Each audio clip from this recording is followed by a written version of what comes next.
Good evening. Calling our Charter Review Public Workshop to order at 5 p.m.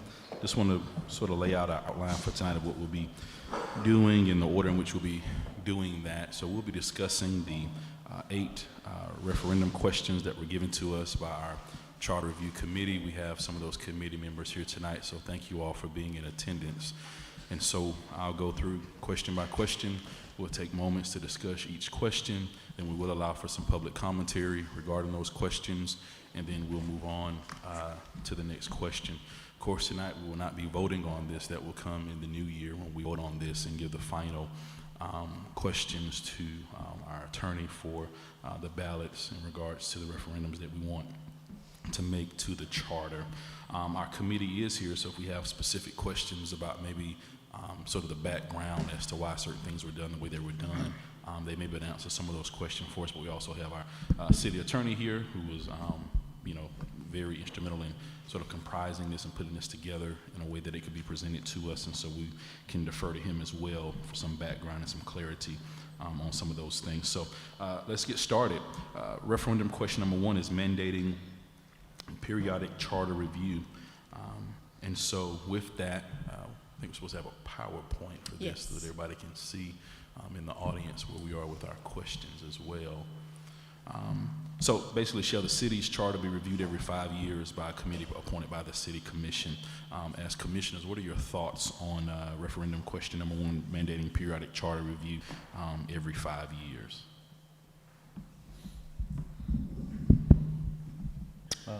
Well, as far as myself, I don't see any issue with that. If the people want to have the charter reviewed every so many years, I don't see anything controversial with that. I think it's good oversight, so I have no problem with it. All right. You have any thoughts on it, Pat? All right. No, I think it's good. I think because it's been a long time since we've done this, that as it gets more, as they do this more often, then maybe later down the line it doesn't have to be done as often, but I think 5 years actually is a good number. Okay. All right. Are there any Commissioner Tender? She's on remotely with us. Not yet. Oh, not yet. Okay. Well, she'll be in with us remotely. All right. Any comments from the public regarding question number 1, reviewing every 5 years? All right. Referendum question number 2, regarding adding term limits. We've sort of discussed this, and we've been introduced to this when the chairman gave us the report. So I'm not going to read in detail every referendum question, but just sort of highlight some things from that. So we see that this gives us and currently this is not in our charter, so currently we do not have term limits in our current charter, and so this would provide some guidelines on the term limits, the extensiveness of those term limits. So are there any questions or comments regarding this one? Any thoughts on it? The only thought I have, Mayor, is, and I'm not opposed to term limits, especially if we could do it for DC, I'd vote yes in a heartbeat. But the only thing that concerns me is a city of our size, with it being a relatively smaller population size, do we run out of pool of candidates that are good to run the city? And that wouldn't be an immediate effect. I'm thinking even 20, 25 years down the road. And of course, the other side of that argument is, well, there'll be population growth over the next 20, 25 years. And I understand that too. But it's just, since we're here doing the workshop, I'm just laying it out there. It's in the back of my mind. If 20 years from now you've exhausted your pool of good candidates, and you just start, having people that are not qualified to be in an office, in my opinion, running the city. But I'll just throw that out there. Yeah, I agree. Because next thing you know, I think it happens quite often normally that people run opposed already, if I'm not mistaken. I think the last time was kind of an anomaly. We had like a total of 10 people running. But I do agree that it needs to be a question on the ballot so that let the residents decide, Not a fan of it, but I think it's important for the residents to vote on it. Yeah. I have talked to some residents about it, and some of them stated that for them, they define term limits as when you're voted out, your term is up, you know. So if people aren't, if the public is not content with your service, then they vote you out, and that's your, you know, that's basically your term. I guess sometimes my concerns with term limits are just, you know, if there's a good momentum going, and then a limit is, you know, and then your term comes to an end, how does that momentum continue to flow, and how does it continue to grow? Now, the downside to that is that if there's no term limits and we don't have any momentum, we're not moving in the right direction, and you continue to go down that bad path. So that's, you know, the downside to not having term limits if you don't have the right people in office, which you just vote them out, you know, Yeah. if the right people aren't in there. So, but that's some of the feedback that I've received on it. And I understand that argument too. It's just, it's how much water does it hold when only 10 to 15% of the registered voters vote? That always baffles me, because to me, this is more important, one of the most important elections than the state and federal level, in my opinion. Yeah. And I wish we could get a lot more people out there to vote. And then what you're saying, I think, would hold a lot more water to it, where it's like, hey, we don't like them, get them out, or we like this person better, or whatever. Yeah. You have any thoughts, Commissioner Perna? Same as Commissioner Warwick. I think we should let people decide. And Commissioner Aldridge's point is well taken too, that we're a small town, but we're a growing town. I mean, if this is what the committee thinks and our people want to vote on, put it out there. Yeah. So, All right, any comments from the public? Yes, sir. Do the same rules apply about stating your address and everything for workshops? Okay. Ryan Scray, 1702 Missouri. I had held last year, I'd held some kind of impromptu sessions with some community members on the same topic prior to when you started the committee, which thank you for starting it. One of the things we talked about was the same things you guys are talking about now. And one of the ideas that the group had come up with was, rather than limiting the overall terms, saying you can be limited to 2 consecutive terms. So in theory, you know, Pat filed yesterday to run again. So he could run a second term, he could take a 2-year break, and then he could go file for one of the other 2 seats or the mayoral seat. So your unlimited amount of time you can serve, but there would be a 2-year break in there that you would have to have.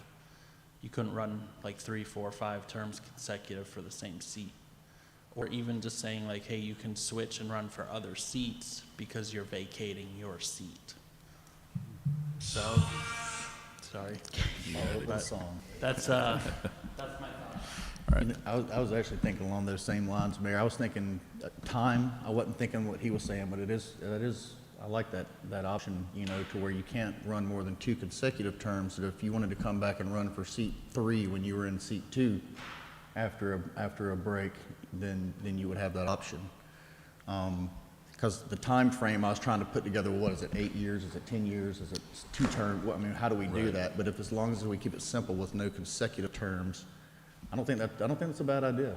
Okay. I mean, I think that's something we should entertain. Yeah. What are your thoughts on that, Commissioner Ward?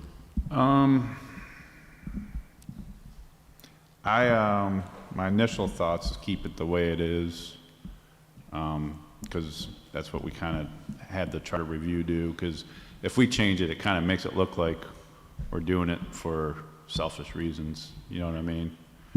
I guess that's kind of my thoughts. Well, and I'm not disagreeing with you, but you know, I'm the devil's advocate for you. And so, and so my thought is that with that logic, then we can just say yes to all of this and then just turn it over to Kevin, and we don't have to discuss it. We just let him vote on it. And I'm not saying we need to change anything, but if we're not open to say, looking at it open-mindedly to say, okay, hey, maybe we should adapt this or that, based on the feedback that we receive or some of the thoughts that we're discussing, then we can just, we can cut it short and just say yes to everything, and then just vote on it in the new year. So, but that's a good point though, that you've made. Anything on it, Pat? I just kind of think that what you just said kind of takes care of what you both brought up. If you say it's 2 consecutive terms, but, you know, you're not termed out where you don't have to run again. If there's a barrier or a break and you want to run again, you know, it should be your right to do so after you've termed out and broke, you Yeah. know. Okay. I mean, that happens just about Yeah. everywhere. Well, and it's also, you gotta think lots of times we think towards the negative. So if there's a bad person in office, you don't want them to stay. But on the flip side of that coin, if there's a good person in office that everyone loves, and then you're forcefully removing them from being able to serve their community, and it could be, you know, Mother Teresa of the community, and we're not letting her run for office because of these rules. So, Yeah. you know, just another thought and angle there on that one. You know, I kind of agree with what Commissioner Perna was just saying as well. That way someone's not completely done and knocked out and they can't serve their community anymore forever and perpetually for when they ran for office, like when I did when I was in my 30s.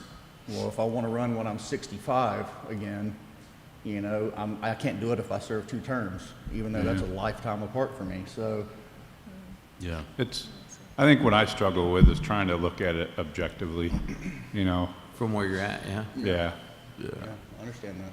But we're voting on referendum stuff, so this is what we want to take to referendum, Yeah. you know? Ms. Jerry?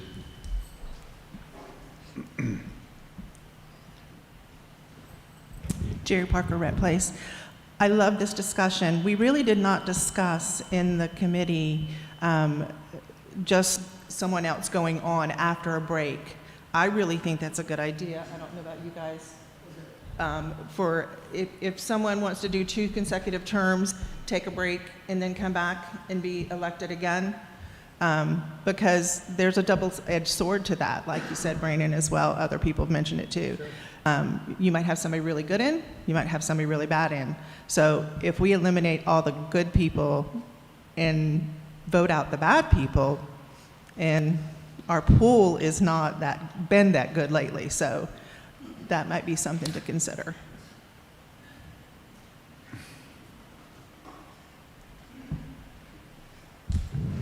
Georgetown, 1603 Rhode Island Avenue. I was the chairperson for the committee.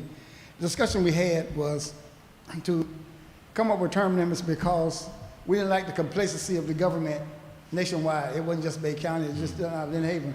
It's all of the government. So what we come up with was they can do 2 4-year terms, which is 8 years, as commissioner. He's an outstanding commissioner, so next time he want to run for mayor, then he can run for mayor for 8 years, and then he's out. That's 16 years in the government. Anyone doing more than 16 years in the government is not doing the rest of the citizens any good. We may have a man with a PhD at Timber Air Force Base was a leader of 1,000 soldiers. They can do the job just as well as you can. But we don't know that because we keep the same people in office. They give no other person to have an opportunity to come up and show their skills. And that's why we came up with the plan of doing 4 years, your term as a commissioner. You do your term, then you get reelected and do your term second term. After that, you can go for mayor or you can go for something else. But that was what it was. We were trying to get away from complacency in the government. And I think we all feel that frustration, Frank. I mean, every one of us, I think, at this table and in this room, if you look at the dysfunction of the federal government especially, you see some of it in Tallahassee as well. Term limits at face value sound great. At the local municipal level, though, I think that's where we're having a hard time on whether or not to let somebody never serve again. And I mean, that's pretty strict. I mean, it really is, in my opinion. And again, I understand the intention behind it. I'm not throwing a rock at you. At face value, I agree with you 100%. Term limits are probably a good thing overall, but it depends on whether you're talking local or federal or state. But that's just my 2 cents. This one did go back and forth, even back to the committee. I think we had original language was just, 8 years as a commissioner, 8 years as mayor. And then I think it was the committee before we came in May, we had consecutive in there. And there was discussion, and we took consecutive. So the discussion was, is it lifetime, or is it just 8 consecutive? Then you can, like I said, take a break and come back. And so there was certainly, it bounced back and forth. So it's not like,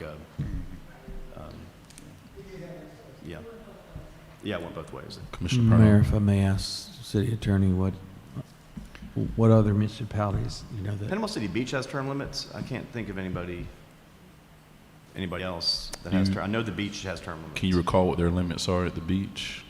I don't. Okay. I think it's 8 years though. Because and I don't know if it's, and it may be lifetime, because I think it's, oh, that person's termed out and they're done. Got it.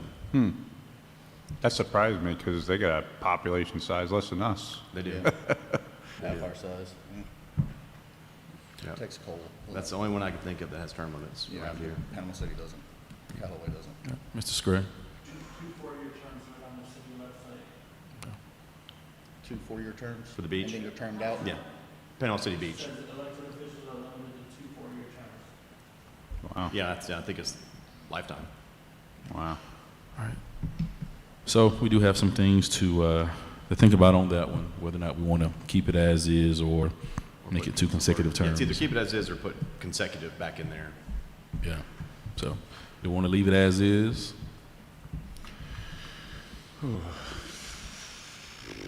Why are you looking at me? Because I'm waiting on your response, man.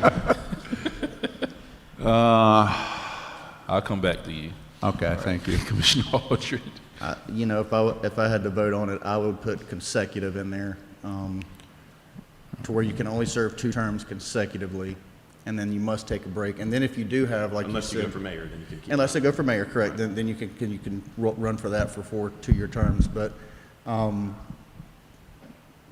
lost my train of thought. Thanks, Kevin. Anyway, I would put consecutive back in there if it was me. I don't, and again, a part of it, you know, like I said a minute ago, somebody that's younger that's running, and then they get to be older, and they want to serve again, and it's been a 40-year gap between when they served, Yeah. and then they can't, and I don't care for that too much. That kind of bothers me. Got it. Huh? George Gaynor. Yeah. George. Commissioner Perno. I agree that we should do the consecutive terms and not close the door completely on someone. Commissioner Ward. I like the idea. Again, it's hard to look at it objectively because I don't know how long I would enjoy to do this, you know, because I enjoy volunteering for stuff and trying to make things better. And We have committees. yeah, no, that's true. Absolutely. How long of a gap do you guys think would be a good gap? 4 years or? Commissioner Aldridge mentioned, I think Scray and then Commissioner Aldridge mentioned the 2-year gap where, because basically we're staggered in 2 years. So it's 2 years and the next 2 years and the next 2 years. So once you do your 2 consecutive terms, then you wait 2 years and then you can run again. Okay. So, all right, we're gonna make a notation of that for the, to reinserting the consecutive in there for the. That also kind of opens it up to what, like the gentleman was saying a minute ago about what if we have, or I think you said it, what if we have somebody that's been in the military and able, you know, they're the best leader in the city, they would be able to run for that person's seat after 2 terms. I mean, they would have that opportunity to fill that seat. So, and then that person, correct me if I'm wrong, Kevin, but that person, like if they ran for seat 2 and they won for 2 years, and then, or 2 terms, and then they had to get out, they couldn't run for seat 2 again, right? They would have to run for a different seat, or could they run for any seat again? I think if you wait the 2 years. You're your free to seat- run for anything again. Well, right? your seat isn't gonna come back up for another 4 years. Oh, yeah, that's right. So you will have to That run takes care of- for that's right. one of the other seats. Yeah, so but they'd have I- to wait 4 years if they wanted to run Yeah. for their seat. I think that Right.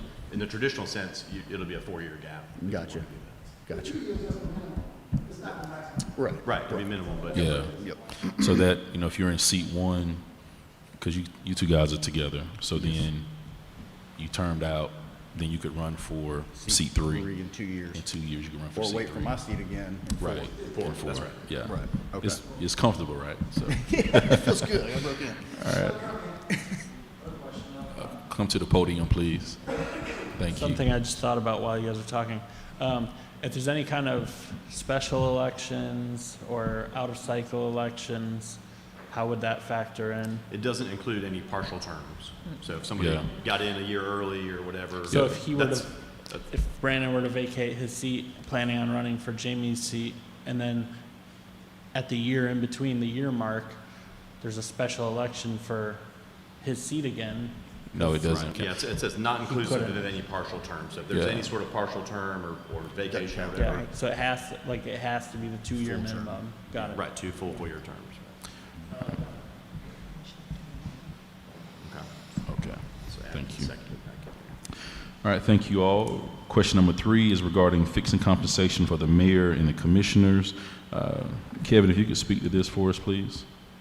Right, this one, as you know, we've got kind of a funny provision in the charter that there's kind of a funny provision in the charter that your compensation is set by ordinance that then has to be approved by referendum. And so, and it's old and it's outdated and it really hasn't been done. And so what we'd like to do is bring this current to what the practice has been for the last 30, 40 years. And by having it done in this referendum, it'll be approved and set in stone, so to speak. So it'll be in the charter. So I think we took basically what everybody's getting now and then just added subject to cost of living increases. And so I mean the way it's written is in lieu of doing an ordinance approved by referendum, let's just set it at the the 1,500 and the 1,250 plus the cost of living increases. And again, if you're doing a 5-year charter review, that may be, if things get out of whack, I mean, that may be something that comes up every 5 years and say, look, the cost of living's not keeping up. We need to adjust it, whatever. But I think this one's important just because of how antiquated the existing charter language is, that this one hopefully passes and needs to get fixed. Whatever you do, I don't care. You can fix it at $100. I don't care, but Yeah. it needs to be fixed. Commissioner Perno, any thoughts on this one? Exactly what the city attorney said, is that was the most important one to get on the ballot last time, so. Got it. Commissioner Aldridge? Yeah, I don't really have a problem with this one. I mean, this is a service job. None of us, I don't believe, up here doing it for the money. I think the last increase wasn't done that way, so. Right. So it doesn't bother, and I agree with what the attorney said. If there's really an issue in 25 years where it's lopsided and crazy and cost of living so bad that it's basically like making $120 instead of $1,250, they can do a 5-year charter review and fix it, so. Yeah. Yeah, I agree, because if we don't, then it gets to the point where it gets too low, and maybe nobody wants to run for office. And then it's hard to get it passed, say, hey, we want to increase it by this much, where if we do this, it's kind of, I don't want to say set in stone, but close to being set in stone so that you don't ever run into that problem where it's too low and you can't get it increased. Okay. And it still has the cost of living increases. That'll still go into effect, Yep. so. Any comments from the public? All right. Question number 4, requiring background checks for the city manager and all department heads. This is saying that the city should require level 2 background screenings. From talking with the city manager, this is something that we're already doing. Yeah. And it's really just adding this into the charter to make it standard. And Kevin, if you could just, I guess, describe for us what a level 2 background is. Yeah, I mean, and that's the one where you go get the fingerprinting. So if anybody's had to go do work at a school district or whatever, it's the NCIS, the national database, and the state. And you get level 2 is basically the fingerprinted background check. So You have to do fingerprints for field trips now, man. You get a chaperone. My thought on this is to save the taxpayer money on putting this on referendum and do it by ordinance and make it concrete part of our human resources, so that way we don't have to, that's one less vote you gotta put in front of the people. It's gonna be confusing enough. And if it's standard practice now, why go through those unnecessary motions to put it in front of the people when we know it's what everybody wants? So just do it by ordinance, vote at a meeting on an agenda item, and yeah, I mean, do you it could that certainly way. do it by ordinance. Of course, the ordinance can then just get amended by another commission. So I mean, this one really, like I said, it's in the charter. It makes it a whole lot harder to change. So if it's something that you think is good for the city, yeah, put it in the charter. If it's an ordinance, like again, that you can do it by ordinance and it stands until it's changed until again. it's changed again, right. But No, that's a good idea.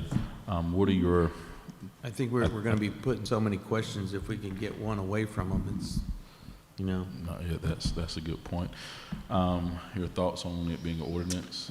Yeah, I don't disagree with that. I mean, you know, I don't think it's a bad idea at all. Yeah, I agree. I mean, we just need to make sure we keep it standard practice. I mean, I know we already were, which is good. But, yeah.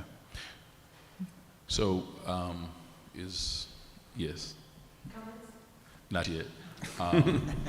Is Jennifer? Yes, she's here. She's Jennifer? here. Yes. Question, please.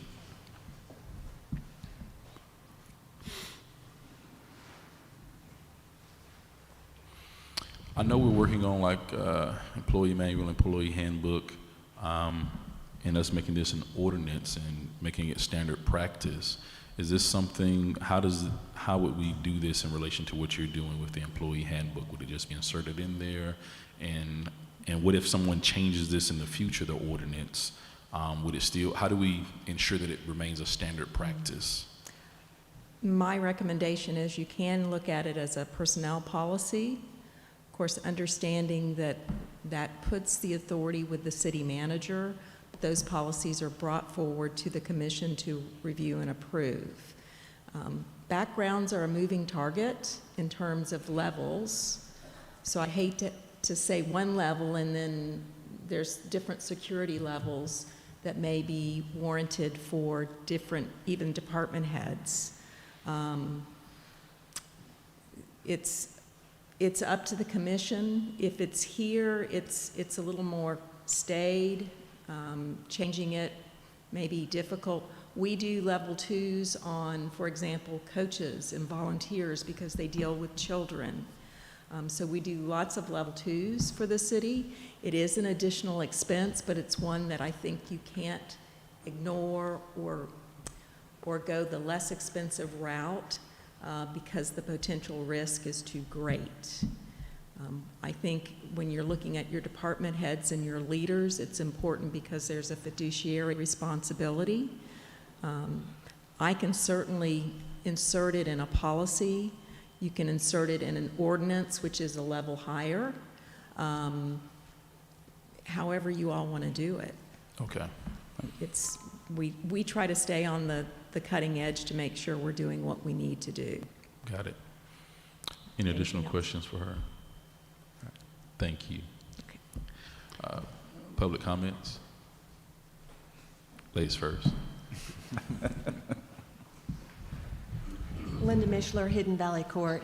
I just wanted to let everybody, let you know that the committee was very aware of the fact that that's a standard practice right now, that is being done. We were also aware that that could be done as a resolution also, but unanimously we believed that that should be a part of the charter, and that it should be in the charter, and if it's going to come out, it needs to come out the same way it gets in with the citizens voting on it.